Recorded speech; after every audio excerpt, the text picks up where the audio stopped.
দম্পতিকে প্রকাশ্যে কোপাতে থাকেন দুই যুবক। এ সময় স্বামীকে বাঁচাতে রামদায়ের সামনে ঢাল হয়ে দাঁড়ান স্ত্রী। ভাইরাল হওয়া ওই ভিডিওতে দেখা যায় স্বামীকে পেছনে লুকিয়ে রাখার চেষ্টা করছেন, আর ধারালো অস্ত্রের সামনে চলে এসেছেন স্ত্রী। এ সময় স্বামীকে বাঁচাতে হাত জোর করে আকুতি জানাচ্ছেন তিনি। স্বামীকে বাঁচাতে স্ত্রীর এমন সাহসিকতাকে সেলুট জানাচ্ছেন অনেকেই। নেট দুনিয়ায় প্রশংসায় ভাসছেন ওই নারী। আহত অবস্থায় দুজনকেই রাজধানীর একটি হাসপাতালে ভর্তি করা হয়েছে।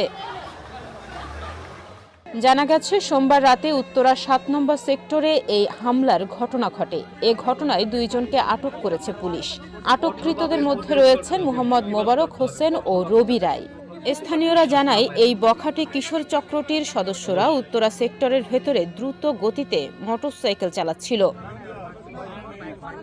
উত্তরা পশ্চিম থানা পুলিশ সূত্রে জানা যায়, তাদের মোটরসাইকেলটি